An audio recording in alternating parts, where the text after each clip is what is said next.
The year is 1891 in Blackmoor, England. A lone man walks through a dense forest surrounded by silence. That quiet doesn't last long. A creature with sharp claws comes out of nowhere and tears into him.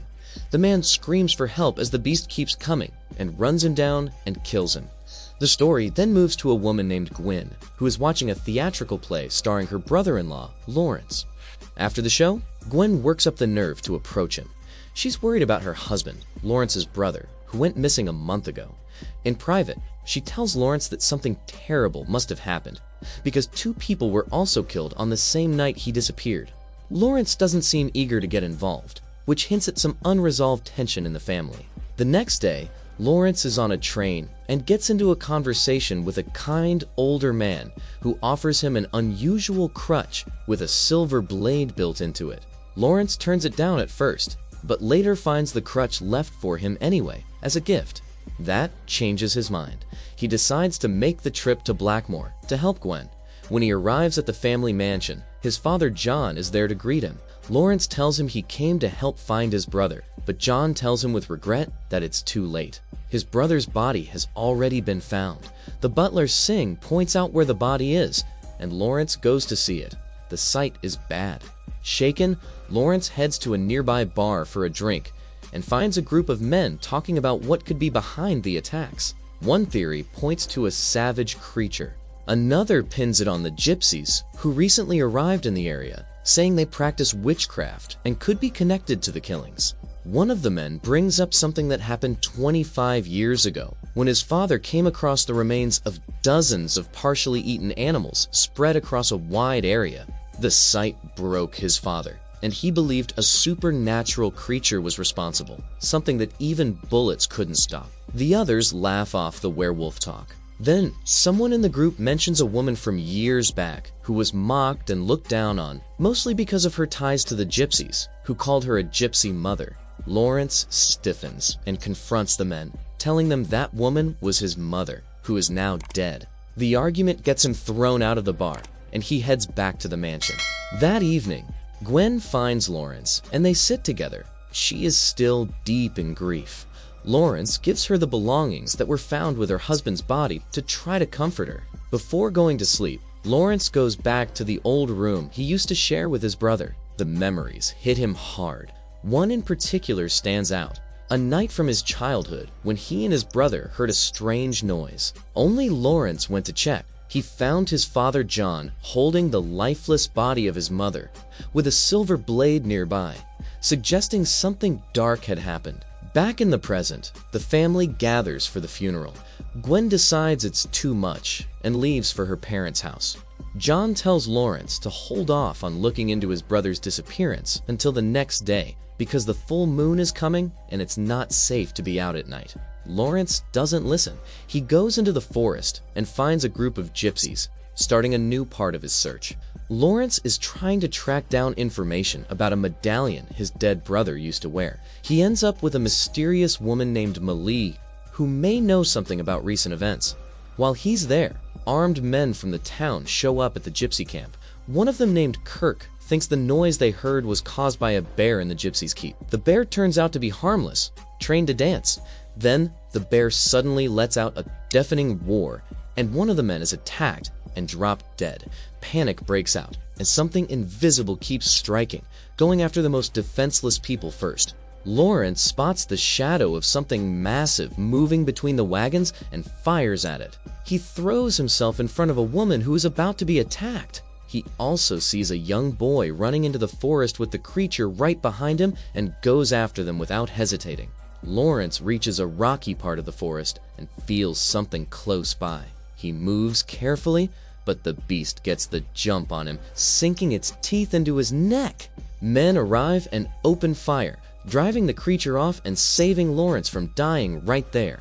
He is carried back to the gypsy camp, badly wounded. Most of the gypsies think the wounds are beyond fixing, but Maliva steps up and tends to him, giving him a real shot at survival. The next morning, he is taken back to John's house, and John is relieved to see him alive. Gwen comes back to the mansion not long after and helps care for Lawrence while he recovers. Dr. Lloyd is struck by how fast Lawrence's wounds are closing, especially one on his left arm that he thought was beyond repair. Lawrence notices it too when he looks in the mirror. His wounds are nearly gone and he has no explanation for it. He asks the butler Singh about it. Singh is preparing to go after the beast and tells Lawrence he has silver bullets, believing they are the only thing that can kill it. An inspector named Frederick then shows up in town and pays a visit to John's house, asking to speak with Lawrence. Lawrence tells him he didn't get a good look at the creature. Frederick shares that the Gypsies believe it is something evil, almost demonic. Frederick is also puzzled by how quickly Lawrence is healed and says he will send experts to look at him. After talking with Frederick, Lawrence finds Gwen by the river and they share a quiet moment until the sound of approaching horses cuts it short. Back at the mansion, Lawrence walks into a tense situation. A group of armed men, including Dr. Lloyd, have shown up. One of them accuses Lawrence of being bitten and marked by the beast, saying he needs to be taken in. John steps in, points a weapon at the men and orders them out. After they leave, Gwen helps Lawrence with a minor wound. Something about the moment leaves her unsettled and confused. Lawrence, worried about her safety, tells her she should leave the mansion. The next day, as the full moon gets closer, the townspeople set a trap, using an animal as bait. They melt down silverware to make bullets, convinced that silver is their only shot at stopping whatever is hunting them. In the bar, Frederick tells the owner, whose husband was one of the victims, that he will be staying the night there. She insists that John's family is the cursed one, and that's where Frederick should be watching. He doesn't budge. Back at the mansion, John asks Lawrence why he sent Gwen away. Lawrence says the place draws dark things to it. Later that night, Lawrence watches his father slip out of the house and follows him. John goes to his late wife's grave. Inside the crypt, there's a door leading down to an underground room. Lawrence follows and finds a chamber with a chair in the center, the kind someone could be tied to. John appears and says it is a sanctuary he built for his dead wife, but what seems like a tribute quickly turns into something sinister. Lawrence is lured into the room and suddenly begins to transform. He becomes a savage, uncontrollable creature, and the whole town can hear the roars on the full moon night. Out in the forest, the townsmen manage to get the beast into a trap, but one of them falls into his own snare and gets killed by the creature. Another is dragged underground and torn apart. The werewolf shows itself fully, a large, hairy, ferocious thing that tears through everyone in its path without stopping, with no stopping. When Frederick finally reaches the trap site, he finds nothing but destruction and hears howling in the distance. At dawn, John wakes Lawrence, who has no clear memory of what happened. John tells him he has done terrible things. Lawrence bolts across the fields in terror. Frederick and his men surround him, holding him responsible for the deaths in the town. They take him to a sanatorium in the city, the same place he was treated for mental disorders years before. Dr. Jack runs the facility and puts Lawrence through brutal procedures: cold water immersion, injections. Lawrence keeps trying to tell them his father is the real monster, but nobody listens. The sessions end with electric shocks until Lawrence passes out. When he comes to, his father is sitting beside him. John tells him the full story. He had gone looking for a legend in the mountains of India and came across a boy who seemed supernatural. He came home with a bite on his arm. One night, things changed. Lawrence actually saw his father transform and kill his mother. John also says that Singh, his loyal butler, had been locking him in a cave every full moon for years to keep people safe. But then one day, John saw Gwen, who reminded him of his late wife. When his son said they were leaving, John couldn't take it.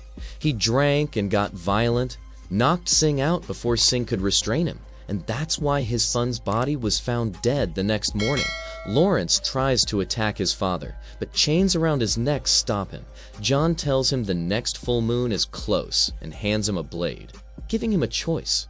Lawrence is tied to a chair and brought into a room where doctors and Frederick plan to observe him during the next full moon to prove his transformations are just a mental breakdown. The doctor explains to everyone that Lawrence's trauma from witnessing his mother's death caused his mind to build a fantasy, where his father is a monster who becomes a werewolf. Lawrence is given a chance to speak and warns everyone to leave before he kills them all. They laugh at him. Then, the moonlight starts coming through the window, and Lawrence begins to change. Panic tears through the room as everyone realizes what they refuse to believe is real. The doctor understands too late. Lawrence breaks free and kills the doctor by throwing him through the window, then gets out over the rooftops. Frederick tries to shoot the creature, but misses. He calls his men and they give chase. In the middle of town, the werewolf Lawrence rips through everyone in its path, ignoring the gunfire hitting it. It jumps over armed barricades, and Frederick can't keep up. By morning, Lawrence is back in human form, hiding under a bridge. When Gwen gets home, she finds him there, in his right mind. He tells her everything, that his father is a monster, that John killed his brother and his mother. Gwen takes him in and says that if what he's saying is true, there may be a way to help him. Lawrence is grateful, though he says he wishes he had been in his brother's place beside her. But he decides he has to go back to the mansion and face his father. Gwen asks him to stay and tells him she loves him. They share a kiss. Then there's a knock at the door. It's Frederick and his men. Gwen lets them in. Frederick asks about Lawrence, but she says she hasn't seen him. Frederick, being thorough, takes Gwen outside while his men search the house. They don't find Lawrence. Lawrence is in the streets, buying newspapers that announce his escape and describe the creature. Meanwhile, Gwen digs into Romani books and finds images of a beast tearing people apart, tied to a belief in Romani folklore. Lawrence starts making his way back home. Gwen goes to find Maliva. Frederick loads up with silver bullets. The next morning, Gwen meets with Maliva and asks how she can help Lawrence. Maliva asks if she loves him and what she is willing to choose, to condemn him or set him free.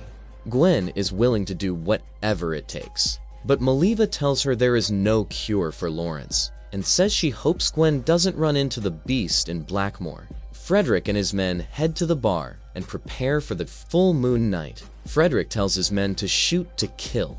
Lawrence arrives home and finds Singh the butler dead. He grabs a key, goes up to the room where the silver bullets are stored, and reloads his gun. He doesn't know his father is already nearby. Frederick notices one of his men has gone missing and spots Gwen riding toward the mansion on horseback. He follows her.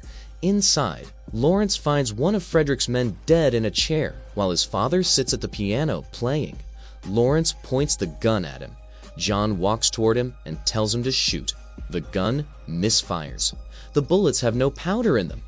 John knocks Lawrence down and beats him, but Lawrence gets hold of the blade from the cane. John is fast and fierce, but the full moon starts to touch them both, and they begin to transform, shifting into two massive, deadly creatures.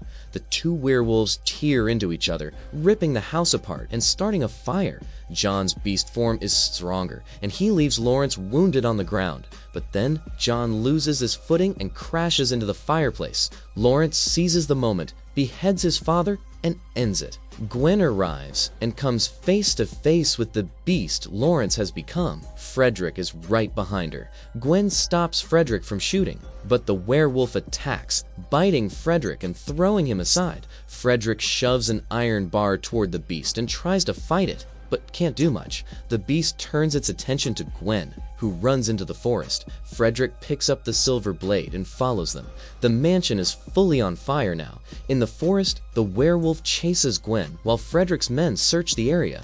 Gwen tries to hide, but the creature tracks her by scent. She runs until she hits a dead end at a waterfall. She turns around, and the beast is right there. Gwen points her gun at it and tries to reach Lawrence, believing some part of him can hear her. The creature attacks and pins her to the ground, staring into her face. Gwen tries to pull out the human side of Lawrence, while Frederick's men close in. Realizing she can't save him any other way, Gwen shoots the beast in the chest with silver bullets. The shot snaps Lawrence back into his human form. He is relieved. He thanks her for what she did. Then, he dies in her arms. Seems like it's over. Frederick arrives and surveys the scene. He has nothing left to do here. But then, he looks up at the moon. He was bitten by Lawrence earlier. He knows what that means. He braces himself as the full moon shines down on him. And with that, friends, this story comes to an end. Tell us in comment how you like the explanation. And don't forget to like the video and subscribe to Real Dreams Recaps.